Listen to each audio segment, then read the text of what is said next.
इसका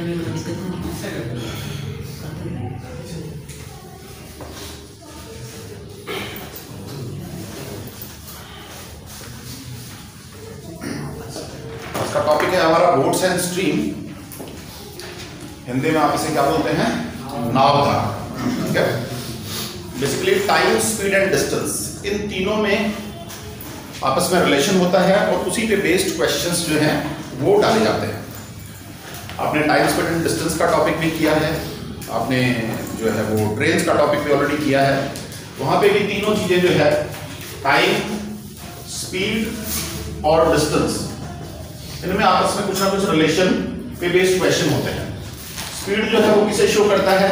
किसी भी व्हीकल की एफिशिएंसी को शो करता है। स्पीड क्या शो करता है? किसी भी व्हीकल की, किसी भी आदमी की जो एफिशिएंसी है उसे शो करता है, डिनोट करता है। डिस्टेंस जो है वो वर्क, काम को डिनोट करता है, और कोई भी काम करने में कितनी एफिशिएंसी यूज हो रही है उसके बेसिस पर यह डिसाइड होता है कि टाइम कितना लगेगा। फॉर एग्जाम्पल, कोई आदमी 60 किलोमीटर की दूरी तय करता है और 30 किलोमीटर पर आवर की स्पीड पर तय करता है। कितने distance? 60 kilometre per hour, 60 kilometre की डिस्टेंस तय करता है और 30 किलोमीटर पर आवर की स्पीड पर तय करता है, तो कितने घंटे लगेंगे? It will take 2 hours। Is it clear और नॉट? तो ये हमारे पास काम आ गया, मतलब डिस्टेंस आ गया, ये हमारे पास में स्पीड आ गई 30 किलोमीटर पर आवर, और ये हमारे पास में टाइम आ गया। समझ रहे?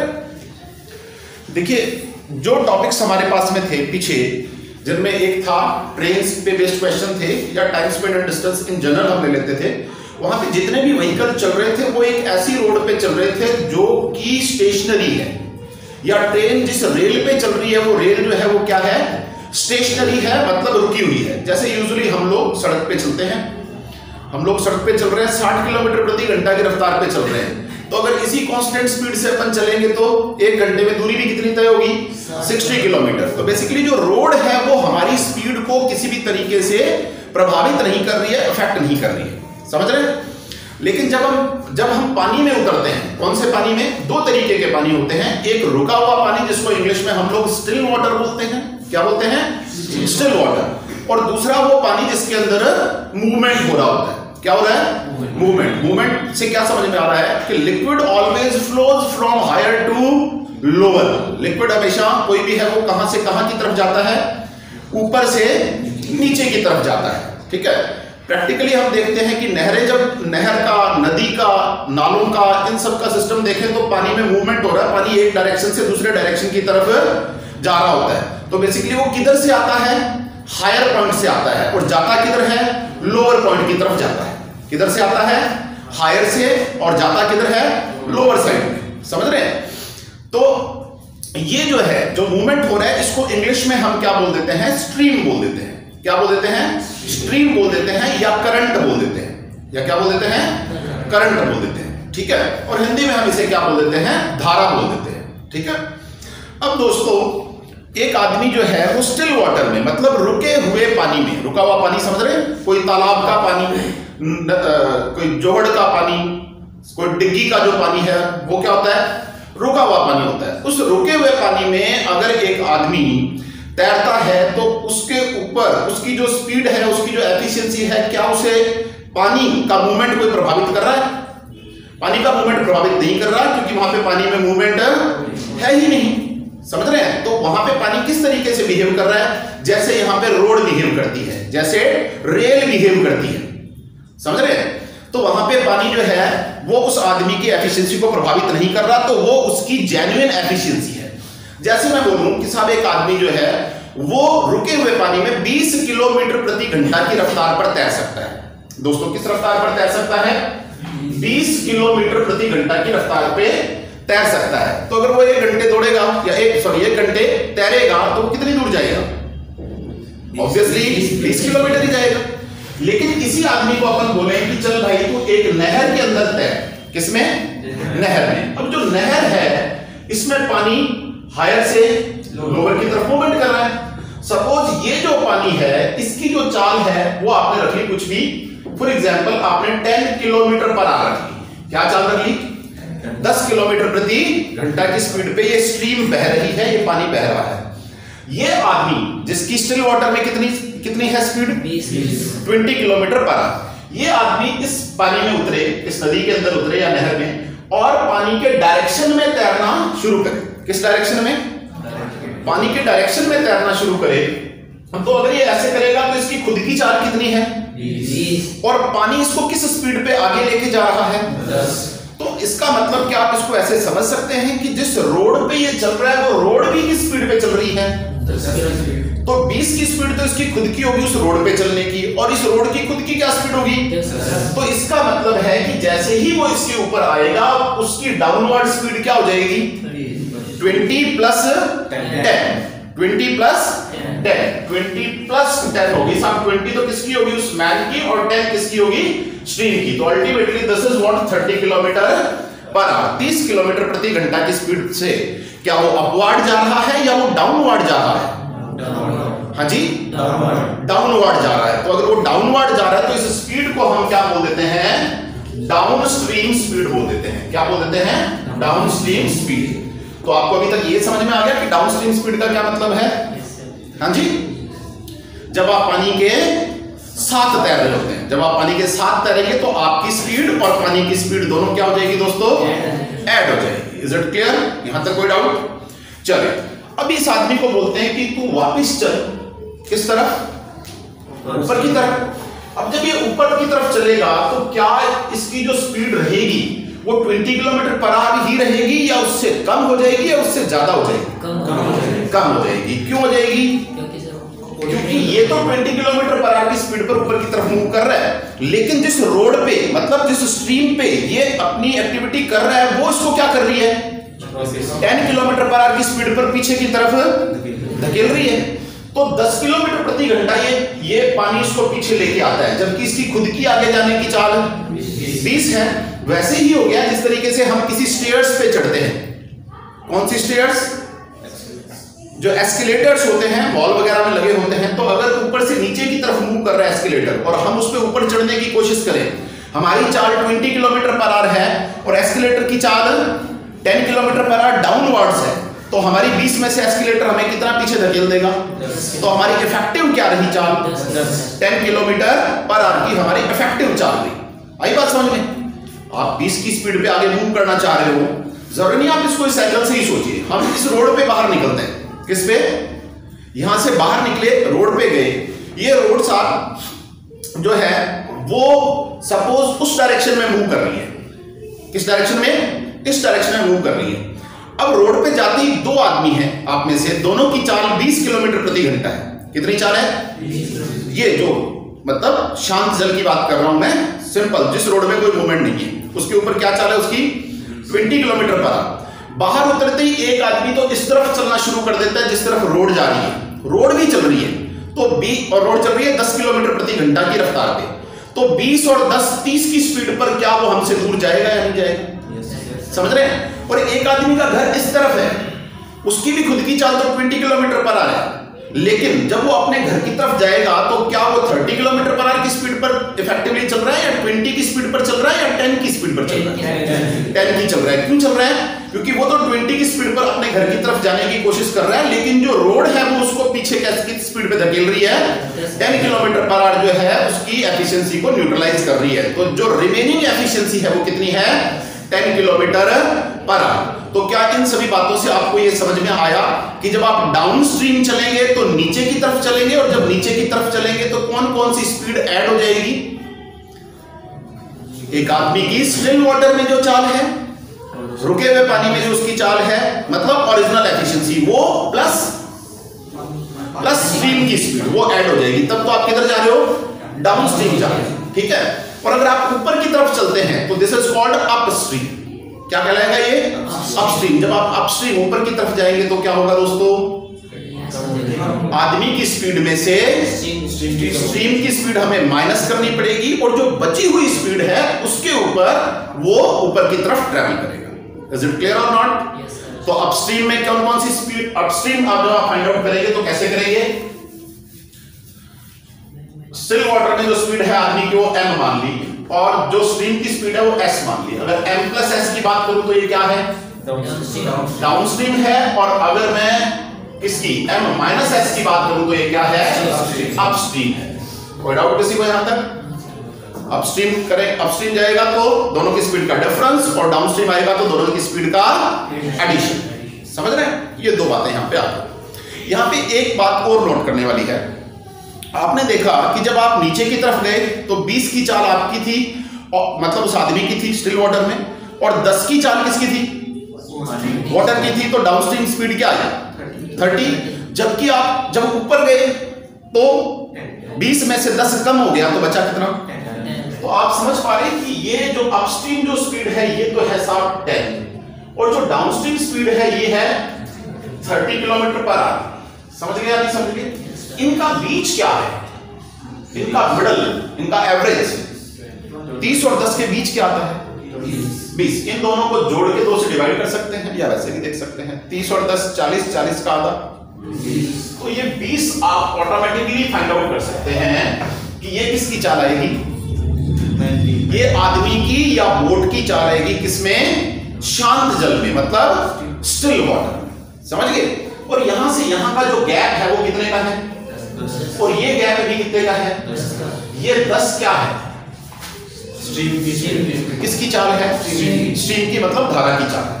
तो आपको अगर मैं सीधा बोलूं कि साहब एक आदमी जो है वो जब अपस्ट्रीम जाता है, ऊपर की तरफ जाता है, तो उसकी चाल होती है साहब 30 किलोमीटर पर आवर।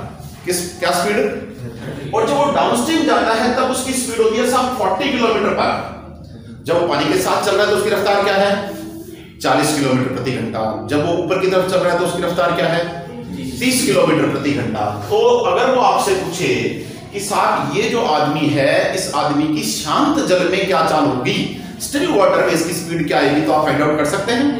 क्या आपको पता लग गया कि इन दोनों का जो मिडल नंबर है वो क्या होगा, मैन की या बोट की स्पीड होगी किसमें, स्टिल वाटर में। तो इनका बोलो मिडल नंबर 35, और यहां से यहां का गैप कितने का है, और ये गैप कितने का है, ये 5 क्या होगी, स्ट्रीम की स्पीड होगी दोस्तों, किसमें, स्ट्रीम की स्पीड होगी। यहां पे इस इवेंट में स्ट्रीम की स्पीड होगी, जब 35 + 5 होगा डाउनस्ट्रीम चलेगा तब तो 40, और जब 35 - 5 हो जाएगा अपस्ट्रीम चलेगा तो 30।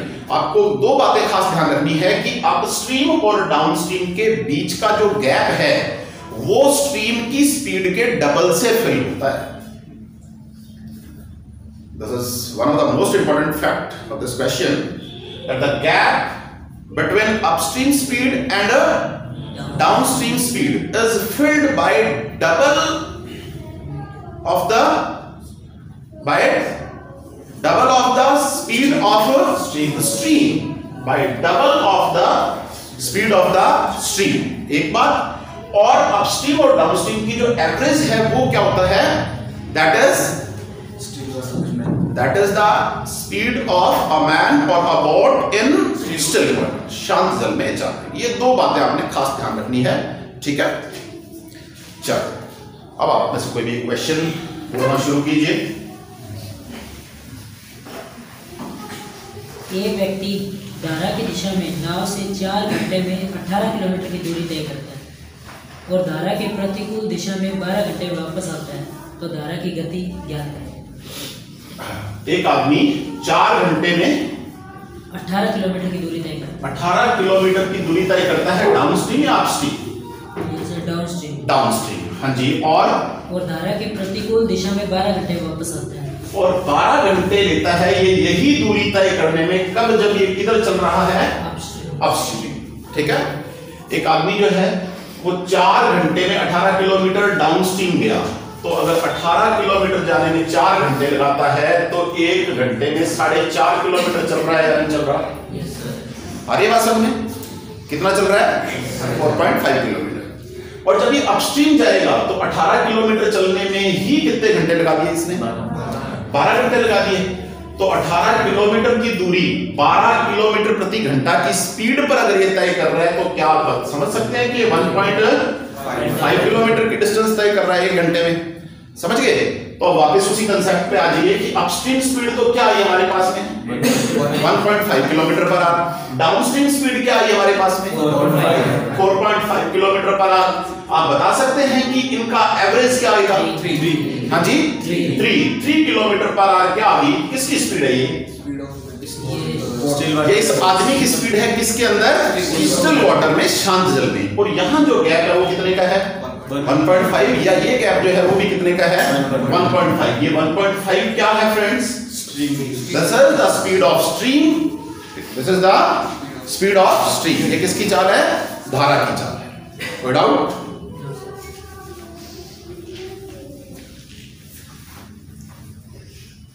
Next question. एक नाव धारा की दिशा में 1 घंटे में 20 किलोमीटर की दूरी तय करती है। धारा की दिशा में 1 घंटे में 20 किलोमीटर चलती है, मतलब 20 किलोमीटर पर आवर की स्पीड आ गई इसकी। हाँ जी। और कितनी ही दूरी धारा के प्रतिकूल दिशा में 2 घंटे में तय करती है। और इतनी ही दूरी धारा के जब खिलाफ चलती है, देखिए अपस्ट्रीम के लिए मैं ऊपर का एरो लगा रहा हूं, डाउनस्ट्रीम के लिए नीचे का एरो लगा रहा हूं। इतनी ही दूरी कितने टाइम में तय करती है? 2 घंटे में। 2 घंटे में तय करती है। तो 2 घंटे में अगर कोई 20 किलोमीटर चलता है, 2 घंटे में 20 किलोमीटर की दूरी तय करता है, तो 1 घंटे में कितना चला? तो आप समझ पा रहे हैं कि अपस्ट्रीम स्पीड कितनी आ गई दोस्तों? 10 kilometre per hour. Downstream speed कितनी आ गई? 20 किलोमीटर पर आवर। बीच में क्या आ गया? 15। किसकी चाल?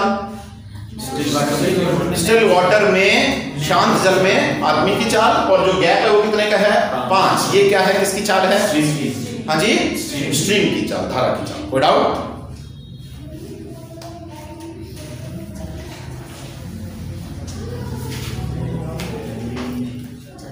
Next question. एक व्यक्ति धारा के प्रतिकूल 750 मीटर 675 सेकंड में जाता है। 750 मीटर जाता है साहब, कितने सेकंड में? 675 सेकंड में जाता है। हाँ जी। और 7 से 1/2 मिनट में वापस आता है। और 7.5 मिनट में वापस आता है। तो शांत जल में देखिए दोस्तों, इसने बोला है कि एक आदमी धारा के विरुद्ध का मतलब अपस्ट्रीम, इधर अपस्ट्रीम 750 मीटर जाता है 675 सेकंड में, 675 सेकंड से। और जब वापस आता है तो वो यही दूरी 7.5 मिनट में तय करता है। समझ रहे? ये डिस्टेंस आ गई 750 मीटर। इसको तय करने में इसने जो वक्त लिया है वो 675 सेकंड लिया है। 1 मिनट में कितने सेकंड होता है? 60 सेकंड। तो 60 से डिवाइड करेंगे तो आप समझ रहे हैं कि ये कितना बन जाएगा? 11 1/4। क्या बन गया? 11 1/4। ठीक है। 45/4। 15 से काटेंगे इसे तो 15 जो क्या है? 60। 7 बचा 75, 15 बने 75, ये 45 आ गया, 15 जो क्या 60 हो गया, मतलब 45/4। दोस्तों 45/4 मिनट में ये कितना चलता है? 750 मीटर। 750 मीटर चलने में 45/4 मिनट का वक्त लिया। अब मैं ये देखना चाह रहा हूं कि 1 किलोमीटर चलने में कितना वक्त लेता है। तो 1 किलोमीटर में मीटर कितने होते हैं? 1000। हमारे पास ये कितना है? 750। तो क्या मैं इसको 4/3 से मल्टीप्लाई कर दूं तो ये 1000 बन जाएगा या नहीं बन जाएगा? गुणा किलोमीटर है हमारे पास में। 1 किलोमीटर में 1000 मीटर होते हैं। हमारे पास है कितने? तो 4 यूनिट में से 3 यूनिट की वैल्यू हमारे पास में है। 3 से डिवाइड कर दिया ताकि कितने की वैल्यू आ रही है? 1 की। और फिर किससे मल्टीप्लाई कर दिया? 4 से। समझ गए? तो अगर इतनी डिस्टेंस तय करने में हमारे जो टाइम लग रहा था वो 45/4 मिनट लग रहा था, तो अगर इस डिस्टेंस का 4/3 ट्रेवल करना है तो टाइम भी 4/3 हो जाएगा या नहीं हो जाएगा? तो समझ रहे हैं कि 4 से 4 कैंसिल हो जाएगा। 3 से 45 को काटेंगे तो आपके पास में क्या आ जाएगा? 15। इसका मतलब ये 15 मिनट के अंदर 1 किलोमीटर की डिस्टेंस तय करता है। 15 मिनट में 1 किलोमीटर तय करता है। कोई इंसान अगर 15 मिनट में 1 किलोमीटर चलता हो तो वो 60 मिनट में कितना चलेगा? 4 किलोमीटर। तो आपको ये पता लग गया कि 1 घंटे में 4 किलोमीटर की डिस्टेंस ये तय करता है। कब? जब पानी के खिलाफ चल रहा है। 4 किलोमीटर पर आवर की इसकी स्पीड आती है। अब ये आदमी यही दूरी जो है वो कितने मिनट में तय करता है?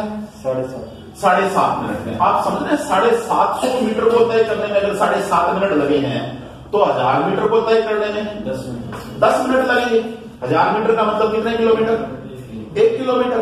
1 किलोमीटर की दूरी अगर 10 मिनट में तय करता है तो 10 मिनट का 6 गुना 60 मिनट में ये कितनी दूरी तय करेगा?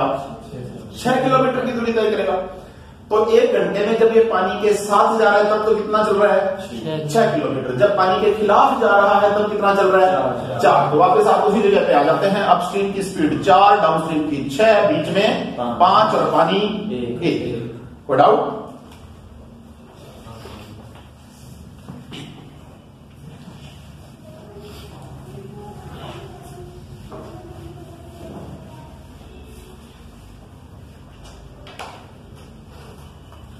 Yes, next. एक नाव शांत जल में 1 घंटे में 6 किलोमीटर की दूरी तय करती है।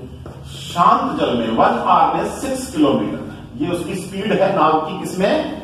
शांत जल में, मतलब स्टिल वाटर में। हाँ जी। वह धारा के प्रतिकूल उतनी ही दूरी धारा की दिशा की अपेक्षा 3 गुने समय में तय करती है। तो धारा की गति ज्ञात करें। वेल गाइस, यहाँ थोड़ा सा आपको कंसेप्ट को समझने की जरूरत है। कंसेप्ट ये है कि इन्हीं की दो स्पीड का रेशियो जो होता है ना, उसका इनवर्स रेशियो सेम डिस्टेंस को ट्रेवल करने में लिए गए टाइम का होता है। ठीक है, इन डाटा को छोड़ दीजिए, पहले इस कंसेप्ट पे बात करते हैं। एक आदमी की स्पीड है 4 किलोमीटर प्रति घंटा और दूसरे आदमी की स्पीड है 3 किलोमीटर प्रति घंटा। पहले की स्पीड क्या है? 4 किलोमीटर और दूसरे की 3 किलोमीटर। कोई भी आप ऐसे डिस्टेंस ले लीजिए जो इनसे डिवाइड होती हो ताकि कैलकुलेशन आसान रहे। 12 किलोमीटर जाना है। कितनी दूर जाना है? 12। जिस आदमी की चाल 4 किलोमीटर प्रति घंटा है वो 12 घंटे जाने में कितना 12 किलोमीटर जाने में कितना टाइम लेगा? 3 घंटे लेगा। और जिस आदमी की चाल 3 किलोमीटर प्रति घंटा है वो 12 किलोमीटर जाने में 4। तो क्या आप समझ पा रहे हैं कि अगर स्पीड का रेशियो 4:3 था तो इन्होंने जो टाइम लिया उसका रेशियो 3:4 हो गया। मतलब एफिशिएंसी का इनवर्स रेशियो किसका होता है? टाइम का होता है। समझ रहे हैं? इसने यही बात बोली है कि एक आदमी जिसकी चाल शांत जल में 6 किलोमीटर प्रति घंटा है वो आदमी पानी के खिलाफ चलता है कुछ दूरी और कुछ टाइम लेता है। समझ गए? और बाद में यहां पहुंच के ये आदमी वापिस जब नीचे आता है तो उस केस के अंदर जो टाइम लेता है वो पहले वाले टाइम का 1/3 है। कौन सा हिस्सा है? 1/3। तीसरा हिस्सा। मैं ये मान लूं कि आते वक्त इसने टाइम जो लिया वो 1 यूनिट लिया, तो जाते वक्त इसने जो टाइम लिया था वो 3 यूनिट लिया। डाउनस्ट्रीम जो इसका टाइम है, डाउनस्ट्रीम और अपस्ट्रीम का जो टाइम है उसका रेशियो क्या आ गया? 1:3 का आ गया। तो इसका मतलब यहां दोनों केसेस में जो स्पीड्स थी उनका रेशियो क्या होना चाहिए?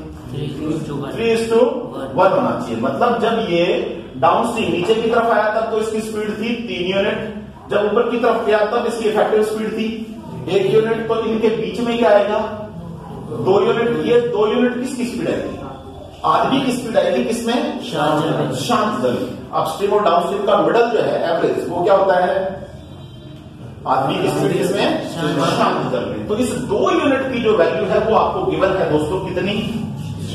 वो चाहे किसी की भी दे दे, इसकी दे दे, इसकी दे दे, इसकी दे दे, या इनकी गैप का मतलब किसकी स्पीड? स्ट्रिंग की स्पीड, उसकी दे दे। चारों में से किसी भी एक चीज की वैल्यू दे देगा तो हम बाकियों की वैल्यू फाइंड आउट कर लेंगे। तो यहाँ 2 यूनिट की वैल्यू कितनी आई? 6 किलोमीटर प्रति घंटा। 1 यूनिट की वैल्यू 3। ये 6 आ गई, यहाँ पे 3 आ गई, यहाँ पे 9 आ गई और बीच का गैप कितने का आ गया? 3 किलोमीटर का। इसका मतलब आदमी की जो शांत जल में चाल है वो कितनी है? 6 किलोमीटर प्रति घंटा। पानी की चाल कितनी है? 3 किलोमीटर प्रति घंटा। जब 6 में 3 जुड़ जाएगा तब तो कितनी हो जाएगी?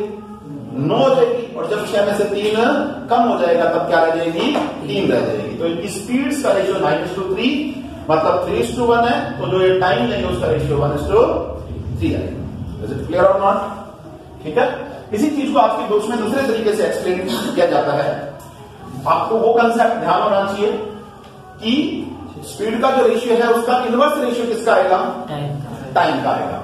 वहां वो क्या करते हैं बुक्स के अंदर कि जो स्ट्रीम की स्पीड है उसे एक्स मान लेते हैं। वो भी समझ लीजिए, कभी ये एक चीज स्ट्राइक नहीं करे तो दूसरी जरूर कर जाए। स्ट्रीम की स्पीड कितनी मान ली? एक्स मान ली। आदमी की स्पीड कितनी है? 6 में 3 जुड़ा, सॉरी 6 में एक्स जुड़ा, तब तो डाउनस्ट्रीम की स्पीड आ गई। और जब 6 में से एक्स घटेगा तो अपस्ट्रीम की स्पीड आ जाएगी। ये स्पीड ज्यादा है और ये स्पीड कम है। ये जो दोनों स्पीड्स है इनका रेशियो 3:1 होना चाहिए। Yes sir. इन स्पीड्स का रेशियो क्या होना चाहिए? 3:1। तो इज इक्वल टू क्या लिख दिया? 3:1 लिख दिया। समझ गए? अब आप इसको क्रॉस मल्टीप्लाई कर दीजिए, 1 जाके 6 से मल्टीप्लाई होगा तो 6 plus x is equal to 6 3 जा 18 माइनस 3x। अब ये माइनस का 3x उधर जाएगा तो प्लस का क्या हो जाएगा 4x इज इक्वल टू बोलिए 18 माइनस 6, ये 6 इधर आके माइनस में आएगा तो क्या हो जाएगा 12 और 4 से कैंसिल कर देंगे तो क्या आ जाएगा, समझ गए? तो आपके पास एक सॉल्यूशन ये है, दूसरा सॉल्यूशन वो है। ये प्रैक्टिकल है एग्जामिनेशन के पॉइंट ऑफ व्यू से, ठीक है?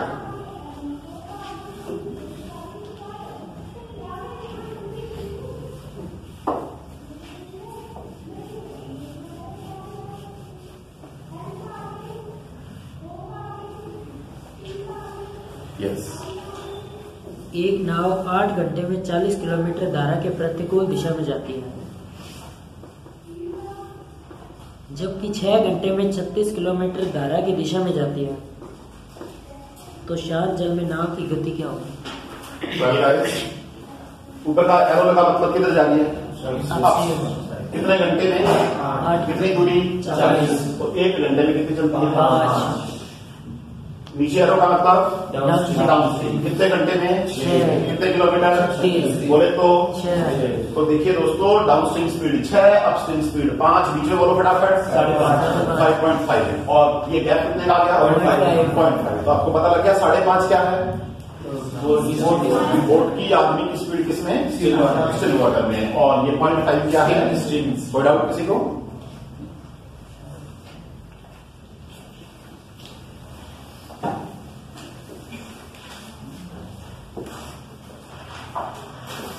शांत जल में एक व्यक्ति 5 किलोमीटर प्रति घंटा की गति से नौका चला सकता है। शांत जल में एक व्यक्ति 5 किलोमीटर प्रति घंटा की रफ्तार से चल सकता है। यदि देखिए ऐसे एरो लग रहा है, इसका मतलब है कि स्टिल वाटर है, ठीक है? यदि धारा की गति 1 किलोमीटर प्रति घंटा हो तो वह 1 घंटे में किसी स्थान पर जाकर आ जाता है, तो वह स्थान कितनी दूर है? Well fine. 5 kilometre per hour की स्पीड है आदमी, और जो स्ट्रीम की स्पीड है उसकी that is what 1 kilometre per hour, समझ गए? अब जब वो अपस्ट्रीम जाएगा, ऊपर की तरफ जाएगा, तो इस 5 में से ये कम हो जाएगा, क्या बचेगा? 4 किलोमीटर पर आवर की इफेक्टिव स्पीड बचेगी। और जब वो डाउनस्ट्रीम आएगा तो 5 में जुड़ जाएगा तो क्या होगा? 6 किलोमीटर। अब 2 स्टेशन है, सब ए से लेके बी तक। यहां से यहां तक की दूरी एक आदमी अपस्ट्रीम जाता है 4 किलोमीटर पर आवर की स्पीड पर, 4 की स्पीड पर, और वापस आता है 6 की स्पीड पर, और टोटल कितना टाइम लगाता है? 1 घंटा। 1 घंटे में बोलो, ठीक है? 1 घंटे में वापस आ जाता है, ऐसा बताया गया है। अब यहां से हमारे पास 2-3 तरीके निकलते हैं इसको सॉल्व करने के। एक तो है कि आप इक्वेशन बना दीजिए, ये डिस्टेंस हमें पता नहीं है, अल्टीमेटली हमें डिस्टेंस फाइंड आउट करनी है, तो इस डिस्टेंस को क्या मान लिया आपने? डी मान लिया। अब दोस्तों ये डी डिस्टेंस जो है आप जाते वक्त किस स्पीड पर तय कर रहे हैं? 4 किलोमीटर प्रति घंटा की रफ्तार पर। आपने दूरी को स्पीड से डिवाइड किया तो क्या आ गया? टाइम आ गया। डिस्टेंस को स्पीड से डिवाइड किया तो क्या आ गया? टाइम आ गया। और यही डिस्टेंस वापस आते वक्त आप किस स्पीड पर चल रहे हैं? 6 की स्पीड पर। इन दोनों टाइम को ऐड करें तो क्या आना चाहिए? 1 घंटा आना चाहिए, 1 आवर। अब आप इस इक्वेशन को सॉल्व कर लीजिए, क्या आ जाएगा? 6d आ जाएगा प्लस 4d आ जाएगा इज इक्वल टू, अच्छा अपॉन 6 इंटू 4 आ गया, और इज इक्वल टू 1 आ गया। अब ये 6 इंटू 4 क्या आ गया?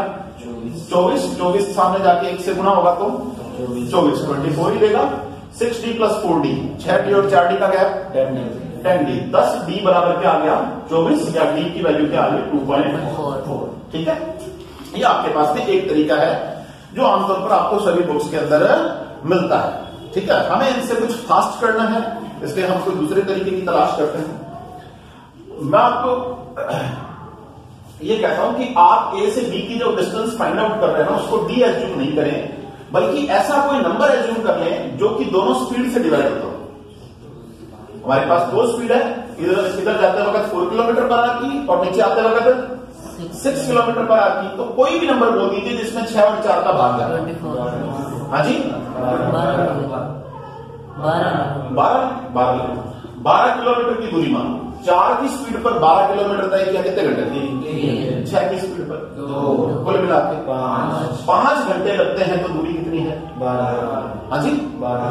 आने जाने में 5 घंटे लगते हैं, तो दूरी कितनी है 12 किलोमीटर। तो जब 1 घंटा लगना है तो दूरी कितनी है 12/5 या 24/10 या 2.4।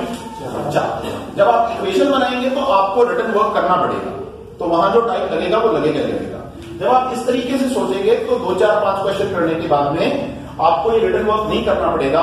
आप वैसे एक बार सोच के देखिए कि आपको स्टेशन ए से स्टेशन बी पे जाना है 4 किलोमीटर प्रति घंटा की रफ्तार पे, और वापस आना है किस रफ्तार पे 4 और 6 से डिविजिबल कोई नंबर बोल दिया, नंबर चेंज कर देते हैं, 24 ले लेते हैं इस बार, समझिए डाटा रिपीट नहीं हो। अब 24 किलोमीटर आप 4 की स्पीड पर गए तो कितने घंटे लगे, 6 की स्पीड पर वापस आए तो कितने घंटे लगे, कुल मिला के 10 घंटे लगते हैं। तो डिस्टेंस कितनी थी 24। अब आपको 10 घंटे लगाने हैं, 1 घंटा लगाना है, तो दूरी 24 होगी या 2.4 होगी। रिटर्न वर्क कम से कम होगा तो आपकी स्पीड उतनी ही ज्यादा होगी और एरर के चांसेस कम होंगे। अगला सवाल, शांत जल में एक मोटर बोट की गति 36 किलोमीटर प्रति घंटा है। यह धारा के प्रतिकूल 1 घंटे 45 मिनट में 56 किलोमीटर की दूरी तय करती है। तो इतनी दूरी यह धारा की दिशा में कितने समय लगेगा। हाँ जी दोस्तों, सवाल बोलता है कि एक आदमी है, एक बोट है, उसकी शांत जल में स्टिल वाटर में क्या स्पीड है 36 किलोमीटर पर 36 किलोमीटर प्रति घंटा। यही बोट 1 घंटे 45 मिनट में 56 किलोमीटर चलती है धारा के खिलाफ अपस्ट्रीम, समझ गए।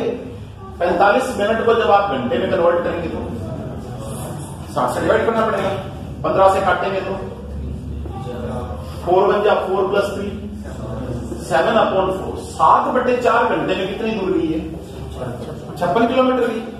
7/4 घंटे में कितनी गई 56 को 7/4 से डिवाइड कर दे तो आप समझ गए। 7 से 56 को काटेंगे 7 8 जा क्लियर, और 8 4 जा 32। तो 32 किलोमीटर प्रति घंटा की इफेक्टिव चाल से ऊपर गई या नहीं गई, जबकि इसकी चाल है कितनी शांत जल में, और जब ऊपर जा रही थी तो इसकी रही कितनी, तो पानी इसकी कितनी खा गया 4। इसका मतलब पानी की स्पीड आपको पता लगी क्या है 4 किलोमीटर प्रति घंटा है, समझ गए। अब जब यही बोट पानी के साथ डाउनस्ट्रीम आएगी तो इसकी खुद की स्पीड जो 36 है वो तो है ही है, और इसमें 4 और जुड़ जाएगा तो कितनी हो जाएगी 4 40 किलोमीटर पर आवर की स्पीड पे ये चलेगी। और चलना कितना है इसको 56 किलोमीटर, तो 56 किलोमीटर जाना है और चाल इसकी 40 किलोमीटर प्रति घंटा है। तो डिस्टेंस को स्पीड से डिवाइड कर दिया तो टाइम आ जाएगा या नहीं आ जाएगा। तो इसको आप सॉल्व कर लेंगे तो एक तरीका तो ये हो गया। कुछ थोड़ा बहुत ना कॉमन सेंस का इस्तेमाल करते रहो। यहाँ पे 40 किलोमीटर प्रति घंटे का मतलब क्या है, 40 किलोमीटर चलती है कितने मिनट में, मतलब जितने किलोमीटर उससे 1.5 गुना, जितने किलोमीटर उससे 1.5 गुना टाइम। इसमें मिनट में, घंटे में, सेकंड में, मिनट में। तो आपको चलना कितना था 56, तो 56 का 1.5 गुना, इसका डबल होता है 56, 28 दिया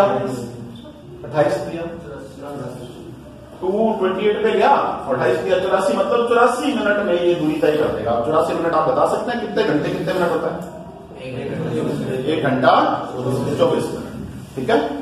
और टेबल पे पहले याद होनी चाहिए आपके।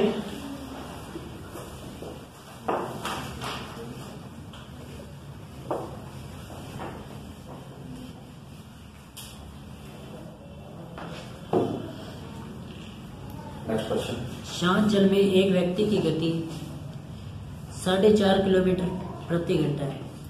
यदि वह जितने समय में धारा की दिशा में कुछ दूरी तय करता है उतनी ही दूरी धारा की प्रतिकूल दिशा में दुगने समय में तय करता है, तो धारा की गति ज्ञात करें। एक आदमी है, उसकी शांत जल में जो चाल है वो क्या है 4.5 किलोमीटर प्रति घंटा, 4.5 किलोमीटर पर आवर। ये आदमी किसी दूरी को डाउन स्ट्रीम तय करता है तो कुछ टाइम लगता है, समझ गए। यही दूरी जब अपस्ट्रीम चलता है तो टाइम ज्यादा लगेगा कम लगेगा, अपस्ट्रीम ऊपर की तरफ जाएगा तो टाइम ज्यादा लगेगा। इसने बताया कि ऊपर की तरफ जाता है ना तो टाइम डबल लगता है, कितना टाइम लगता है? तो आप समझ सकते हैं कि अपस्ट्रीम और डाउनस्ट्रीम में टाइम का रेशियो 2:1 है। तो इसका मतलब यहाँ पे स्पीड का रेशियो 1:2 है। यहाँ 1 यूनिट स्पीड है, यहाँ 2 यूनिट स्पीड है, इनका एवरेज 1.5 यूनिट है। ये किसकी चाल आएगी? बोट की आएगी। किसमें? स्टिल वाटर में। इसकी वैल्यू कितनी दे रखी है? 4.5 किलोमीटर पर आवर दे रखी है। 1.5 यूनिट की वैल्यू 1.5 का कितने गुना? 1.5 यूनिट की वैल्यू 1.5 का कितने गुना? 3 गुना। तो 1 यूनिट की वैल्यू 1 का 3 गुना, 2 यूनिट की वैल्यू 2 का 3 गुना। तो इसका मतलब अपस्ट्रीम चलती है तब तो 3 किलोमीटर पर आवर, डाउनस्ट्रीम चलती है तब 6 किलोमीटर पर आवर, जब बीच में क्या शांत जल में चलती है तो 4.5 किलोमीटर पर आवर। और जो धारा है स्ट्रीम, उसकी स्पीड कितनी होगी? 1.5 किलोमीटर। कोई डाउट यहां पे किसी को? नहीं? चलो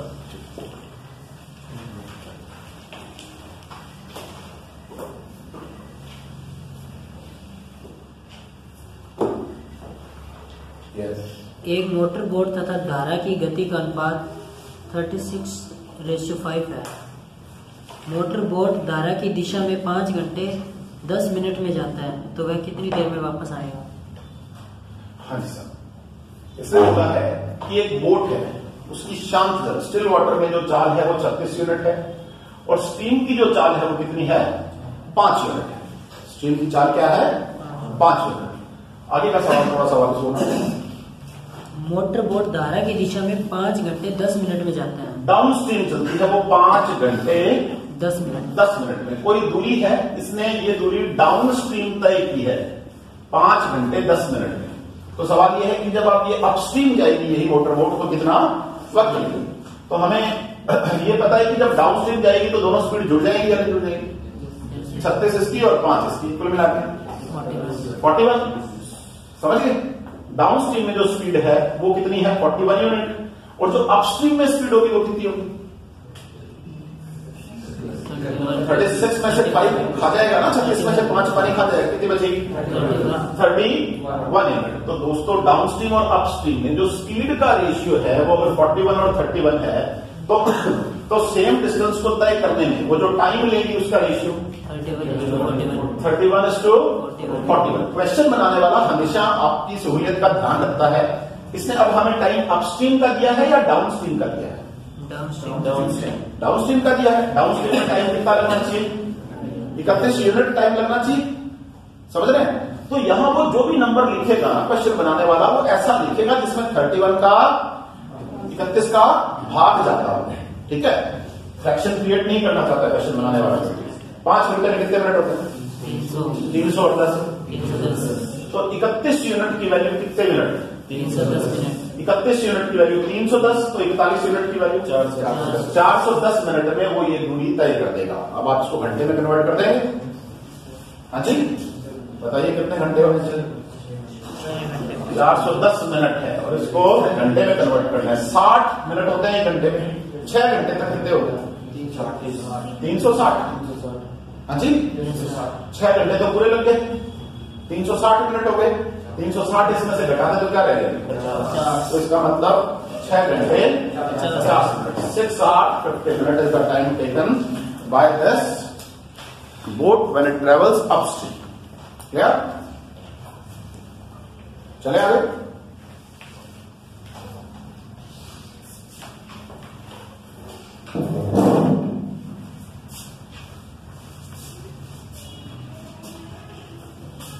एक व्यक्ति नाव से धारा की दिशा में 15 किलोमीटर प्रति घंटे की गति से तथा धारा के प्रतिकूल दिशा में 9 किलोमीटर प्रति घंटे की गति से जा सकता है। तो शांत जल में नाव की गति ज्ञात करें। डाउन स्ट्रीम स्पीड बताइए किसी की कितनी? 15 kilometre per hour. Upstream speed बताइए 9। तो समझ में आ रहा है? ये 9 ये 15 बीच में 12 और पानी 3। 12 में जब 3 जुड़ेगा तब तो 15 और जब खिलाफ चलेगा तो 3 खा जाएगा पानी इसमें से। तो कितना? क्लियर? Next question. एक निश्चित समय में एक लड़का धारा के प्रतिकूल जितनी दूरी तक तैरता है उसकी 2 गुना दूरी पर वह धारा की दिशा में तैरता है। यदि धारा की गति 3 किलोमीटर प्रति घंटा तो शांत जल में लड़के की गति क्या होगी? एक आदमी, कोई लड़का है, पानी के खिलाफ कुछ दूरी तय करता है।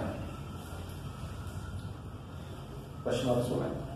एक निश्चित समय में एक लड़का धारा के प्रतिकूल जितनी दूरी तय करता है। ठीक है, क्वेश्चन ये है, सुन लीजिए।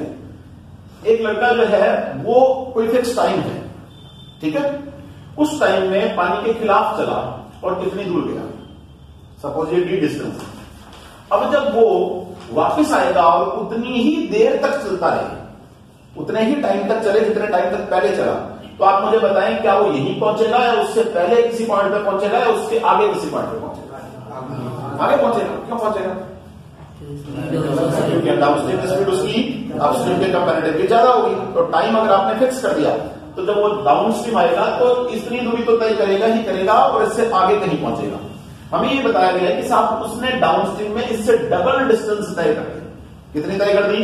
अगर ये डी है तो उसने 2d डिस्टेंस तय कर दी। तो दोस्तों अगर अपस्ट्रीम और डाउनस्ट्रीम में जो डिस्टेंस दूरियां तय हो रही है सेम टाइम में, उसका रेशियो 1:2 है। क्या रेशियो है? 1:2। तो इसका मतलब है कि अपस्ट्रीम की स्पीड 1 यूनिट है और डाउनस्ट्रीम की स्पीड 2 यूनिट है। अपस्ट्रीम की जो इफेक्टिव जो स्पीड बची थी वो 1 यूनिट है, इसलिए 1 यूनिट डिस्टेंस तय की। और उतने ही टाइम में जब डाउनस्ट्रीम गया तो उसकी स्पीड 2 यूनिट है, इसलिए उसने 2 यूनिट डिस्टेंस तय की। तो ये इनकी स्पीड का रेशियो आ गया या नहीं आ गया? 1:2। तो स्पीड यहां पे 1x, यहां पे 2x, बीच में 1.5x और स्ट्रीम की कितनी हो जाएगी? 0.5x, मतलब आधा x। समझ गए? अब इन दोनों में से किसी एक चीज की वैल्यू आपको वो बताएगा। इन चारों में से किसी एक चीज की वैल्यू उसे बतानी पड़ेगी। इस सवाल में शायद उसने स्ट्रीम की स्पीड बताई है, ऐसा ही है? स्ट्रीम की स्पीड कौन सी है? 0.5x। 0.5x की वैल्यू कितनी बताई? 3 किलोमीटर पर आवर। आधे x की वैल्यू 3 किलोमीटर प्रति घंटा। तो 1x की वैल्यू, आधे की वैल्यू 3, तो 1 की 6, तो 1.5 की 9। समझ गए? इसकी 1.5 की 1.5 की, इसका मतलब है कि 9 किलोमीटर, क्या चीज? 9 किलोमीटर पर आवर की स्पीड पे कौन चल रहा है? शांत जल में वो आदमी या वो बोट चल रही है। 9 में जब 3 जुड़ जाएगा तब तो क्या हो जाएगी? 12, और जब 9 में से 3 घट जाएगा तो क्या हो जाएगी? 6। क्या? तो आपसे वो कुछ भी पूछे, डाउनस्ट्रीम स्पीड पूछे तो 12 किलोमीटर प्रति घंटा, अपस्ट्रीम स्पीड पूछे तो 6 किलोमीटर प्रति घंटा, शांत जल में नाव की चाल पूछे तो 9 किलोमीटर प्रति घंटा, और ये उसने एक प्रयोग किया।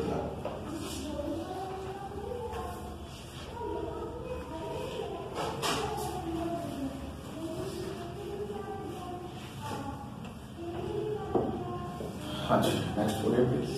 एक व्यक्ति नाव से धारा की दिशा में किसी स्थान पर जाता है और पुनः धारा के प्रतिकूल दिशा में अपने नियत स्थान पर 5 घंटे में वापस आ जाता है। यदि शांत जल में नाव की गति तथा धारा की गति क्रमशः 10 किलोमीटर प्रति घंटा तथा 4 किलोमीटर प्रति घंटा है, तो शुरुआती बिंदु से उस स्थान की दूरी क्या है? सवाल ये है कि एक आदमी शांत जल में 10 किलोमीटर प्रति घंटा की चाल पे चलता है। किस चाल पे? 10 किलोमीटर प्रति घंटा। लेकिन जिस धारा में वो ट्रेवल करता है उसकी स्पीड कितनी है? स्ट्रीम की स्पीड 4 किलोमीटर पर आवर है। समझ गए? अब वो कुछ दूरी तय करता है अपस्ट्रीम। जब वो अपस्ट्रीम जाएगा तो 10 की स्पीड पर वो चल सकता है, तैर सकता है, लेकिन पानी उसमें से कितना खा जाएगा? तो इफेक्टिव क्या बचेगा? 6 किलोमीटर प्रति घंटा की रफ्तार पे वो अपस्ट्रीम जा रहे हैं, कुछ दूर किसी पॉइंट पे पहुंचा, और जब वो वापस वहां से नीचे की तरफ आ रहा है तो इसकी खुद की चाल कितनी है? 10। और जिस पानी पे तैर रहा है वो पानी किस स्पीड पे आगे और चल रहा है? 4। तो क्या चाल आ जाएगी? 14। तो आपको पता लग गया कि ऊपर जाते वक्त इसकी 6 किलोमीटर प्रति घंटा की चाल है और नीचे आते वक्त इसकी 14 किलोमीटर प्रति घंटा की चाल है। अब कोई भी दूरी मांग लीजिए जो 6 और 14 से डिवाइड होती है, कोई भी दूरी, है नहीं? हाँ जी, 42 किलोमीटर ले लिया साहब। अगर आप 6 किलोमीटर प्रति घंटा की चाल पे चलते हैं तो 42 किलोमीटर चलेंगे 7 घंटे लगेंगे, और 42 की स्पीड पर 14 की स्पीड पर वापस आएंगे 42 किलोमीटर को 14 किलोमीटर प्रति घंटा की चाल पर 42 किलोमीटर की दूरी डाउन स्ट्रीम तय करोगे तो कितने घंटे लग जाएंगे दोस्तों? 3 घंटे। तो आने जाने में इस पूरी यात्रा में कितने घंटे लग गए? 7 और 3 है, तो दोस्तों 10 घंटे लगते हैं, तो ये दूरी कितनी है? 42 किलोमीटर। आपका क्वेश्चन ये बोलता है कि साहब हमें 10 घंटे नहीं लगाने, 10 घंटे का आधा 5 घंटे लगाने हैं, तो डिस्टेंस क्या कर दोगे? आगे कर दोगे, तो 42 किलोमीटर होनी चाहिए या 21 किलोमीटर होनी चाहिए? So the distance between these two station is 21 kilometre. Distance is 21 kilometre. क्या कोई डाउट है यहाँ पे किसी को? चले आगे। यस